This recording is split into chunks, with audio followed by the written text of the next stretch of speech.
Live on Channel 5. This is the 10 o'clock news with Deborah Norville. Coming out revealing secret negotiation between the Nazis and the Zionists in 1933, which allowed German Jews and their assets to go to Palestine. Rich Samuels joins us tonight with the story of the controversy behind the book and the author's struggle to write it. Rich? Deborah, with the rise of Adolf Hitler to power in the spring of 1933, the Jews of the world were faced with a dilemma. They could raise a cry of protest, a cry few would heed, or they could make a deal with Hitler, a deal that would bring a step closer their dream of an independent Jewish state. American Jews marched calling for the boycott of all German exports. Jews throughout Europe echoed that call, so did Jews everywhere. But a group of Zionists at the same time was quietly negotiating an agreement with the Nazis to allow the immigration of German Jews and the transfer of their assets to Palestine. That deal, reported in August 1933, was the transfer agreement. Palestine, sparsely settled by Jews at the time, was radically changed as a result. I lived in Palestine from 1933 to 1936, and we saw every week transports of German Jews coming to settle in Palestine. German Jewish settlement of Palestine was, for a time, official Nazi policy. These photos of Jewish life in Palestine, along with a lengthy text, appeared in 1934 in the Berlin paper Der Angriff. A Nazi Visits Palestine was the title of the multi-part series. A medal was struck by Goebbels in commemoration. On one side, the swastika. On the other, the Star of David. Hitler demanded one concession for the transfer agreement, that the call for a boycott of the Reich, raised by Jews here and elsewhere, be rejected by the Zionists. The Zionists made that concession. And so, while Nazis were marching in Germany, and while Jews were marching here, diplomacy was writing a more important story. In the Mediterranean, where the dream of a nation-state for Jewish people came a step closer to reality. The story in this book some will find hard to accept. So you've never been told what the origin of Nazi is. NA is National Socialism, which was the German Nazis. And in 1923, there was a double agent who came to Hitler, and he said to Hitler, look, your Nazi party is not, your National Socialist Party is not getting off the ground. You need an alliance. And he suggested that they ally with the Zionist Party. So the NA of National Socialism joined with the Zionist Party in the World Zionist Party in 1923, and ever after was known as the Nazis, NAZI. The ZI was for Zionists, but of course no one knew that, because our popular mythology is that the terrible Nazis were attacking the Jews. But what we were never told is there was a great schism in the Jewish community of the world between the Zionists and the non-Zionists. You see, the non-Zionists were the Orthodox Jews who believed you could not have a Jewish state until the Jewish Messiah came. They didn't acknowledge Christ as Messiah, so they were waiting for their own Jewish Messiah to come. Then you would have a Jewish state, and that Jewish state would rule the world. But the Rothschilds in 1828 decided they couldn't wait for the Jewish Messiah, so they started what they called Reform Judaism under Moses Hess. And Reform Judaism said, yes, you can have a Jewish state before the Messiah comes. And the reason you could have it was the Rothschilds had made so much money, they said, we'll buy our own state. So the Rothschilds sent people out to the Middle East to have Jewish settlements, and which is today the state of Israel, totally created by the Rothschild money. And so Reform Judaism then became the cause of a great schism between Orthodox Jews and Reform Jews. Now, no one has ever told you this, I'm sure, but you think that the Jewish community is monolithic. In fact, it's split sharply down the middle. But even today, they have riots in the Jewish parliament between the Orthodox Jews and the Reform Jews. And they cannot agree on anything because the basic premise is a fundamental disagreement over whether a Jewish state should even exist today. So in Germany in 1923, the German Jews were quite prosperous and quite happy, and they were not interested in becoming Zionists, and they were not interested in going to Palestine. After all, they had beautiful mansions in Germany.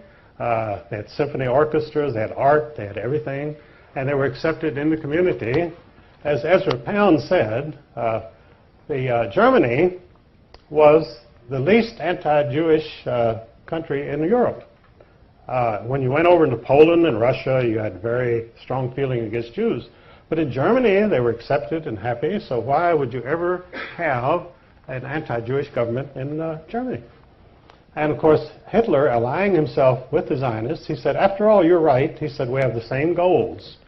And so he allied with the Zionist party, and the mission of the Nazis was to force the anti-Zionist Jews to accept Zionism.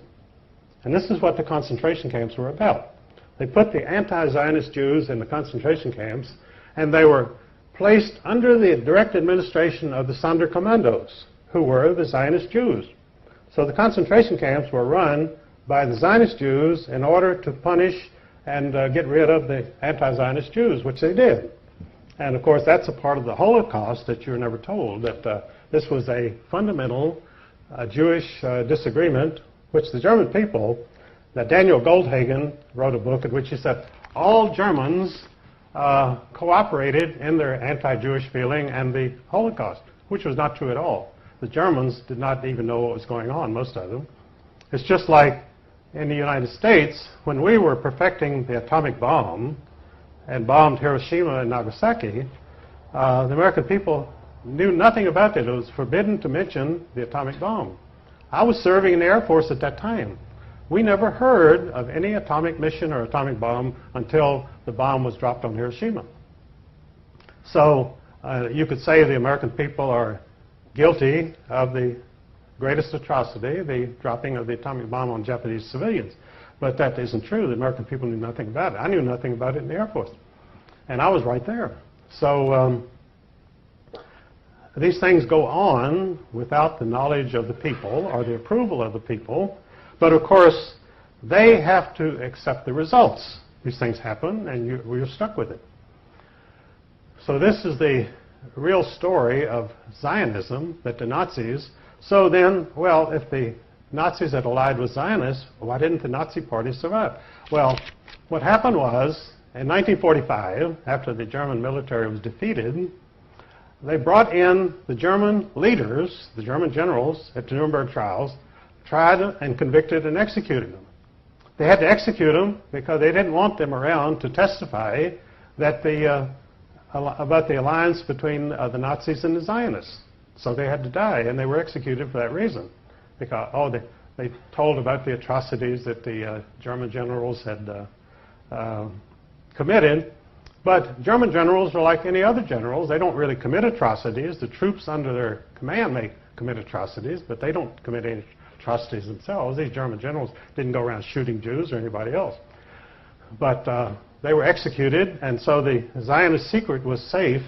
And now the Zionists were now in command of the world because their National Socialist allies were now gone from history, and the Zionists had a free reign, so they set up the State of Israel. And in fact, some Jews themselves even claim that there should be a statue to Adolf Hitler in Israel because he created the State of Israel, which is absolutely true. Without Adolf Hitler, Israel would not exist. The Jews would still be dispersed and they would have no country. But George Steiner, a very famous Jewish writer, proposed this about 10 years ago. He said, why don't they put up a statue to Adolf Hitler in Israel? Well, they're not likely to. And because there again, the big job of the criminals is to keep the truth from the people. They want, not only do they want you not to find out anything, but they flood you with disinformation. Most of the stuff that you get in the press is absolute lies.